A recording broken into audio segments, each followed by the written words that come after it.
Welcome to Life After Life. Today, we're going to talk about Chico Xavier, a Brazilian medium whose spiritual legacy changed millions of lives.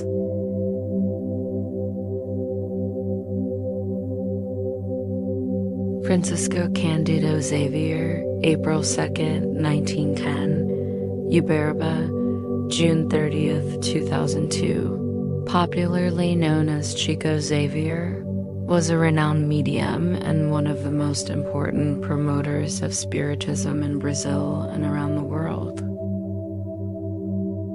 He wrote 451 books with over 40 million copies sold, translated into 33 languages and 30 titles published in Braille. Chico Xavier always stated that he was not the true author of these texts. He simply wrote down what the spirits dictated to him. For this reason, he never accepted any payment for his books and donated all royalties to charitable institutions, including the Brazilian Spiritist Federations. His first book, Parnassus from Beyond the Grave, was published in 1932 and contained 256 poems attributed to deceased poets, including Portuguese authors João de Dias, Antero de Quental, and Guerra Junqueiro, as well as Brazilians Cruz e Souza and Augusto dos Anjos. However, his most widely read book was Nosso Lar, Our Home, attributed to the spirit André Luiz, with over 2 million copies sold. Chico became especially known for his charitable work in the city of Uberaba. Beginning in the 1970s, he focused on helping the poor through the creation of a charitable foundation. He earned wide recognition in Brazil, especially in his later years, for his compassion and unwavering service to others. He always said that a tireless spiritual benefactor named Emmanuel had been guiding his mediumistic work from the very beginning.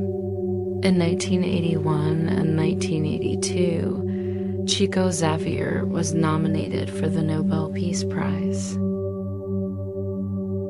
In the next videos here on Life After Life, we'll be sharing selected passages from Chico Xavier's books, along with interviews translated and subtitled in English. If you're interested in the spirit world, life after death, and wisdom from beyond, we invite you to stay with us and continue exploring. Light in the Shadows. From the book Action and Reaction by the Spirit André Luiz, psychographed by Chico Xavier. Yes, affirmed the wise instructor Druso, the study of the spiritual condition of the human being after the death of the physical body must not be pushed aside or treated as secondary. All civilizations that preceded the glory of modern Western culture gave special attention to the mysteries of the afterlife. In Egypt, there was constant communication with ancestors. The dead were believed to face a rigorous judgment between Anubis, the jackal-headed guardian, and Horus, the falcon-headed deity, and the presence of Maat, the goddess of justice. Their fate was decided: either ascend to the solar splendor or return to Earth's trials, reborn in deformed and miserable bodies. The ancient Hindus believed that, depending on the decisions of the judge of the dead, disembodied souls would rise to paradise or fall into the depths of Varuna's realm, god of the waters and of the dead, where they would be isolated in chambers of torment, bound together by infernal serpents.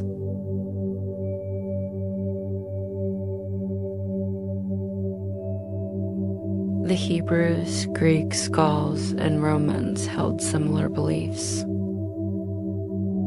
They were convinced that celestial elevation was reserved for righteous and noble spirits, while those who gave themselves to evil and crime would face torment,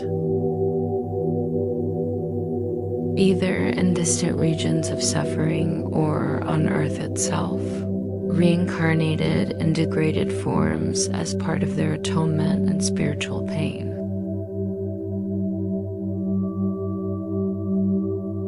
Nourishing purposes of regeneration and growth, we are today beings awakening between hell and earth.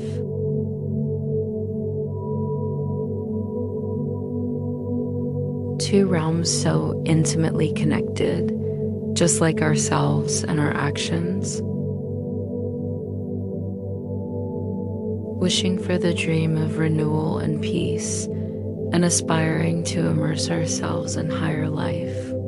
Who could gain respectability without aligning with the law? No one moves forward without paying the debts they once incurred. How can we follow the path of the angels while our feet remain buried in the road of men who accuse us of our faults, forcing our memory to sink into the shadows?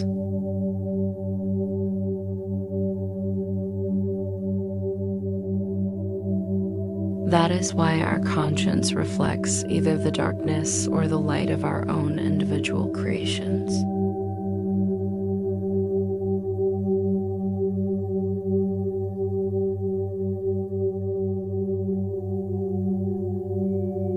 By defining our position in this way, we are souls suspended between the light of sublime aspirations and the shadows of heavy debts.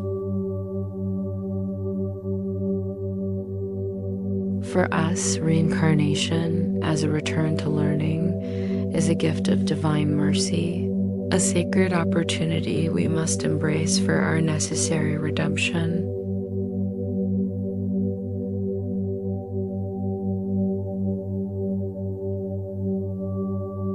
Each one of us, as indebted spirits, is reborn in the flesh, carrying into the physical world a fragment of the heaven.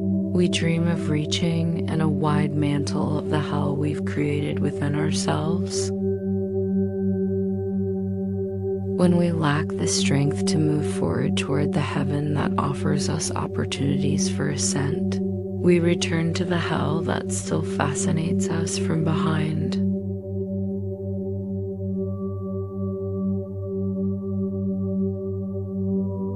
If you enjoyed this video, please give it a like, subscribe, and share it with others. But more importantly, I invite you to read the books of Chico Xavier.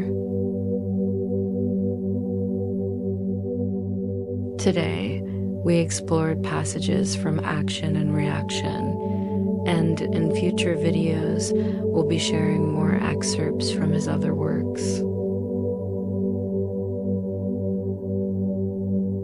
Thank you for watching. This is Life After Life.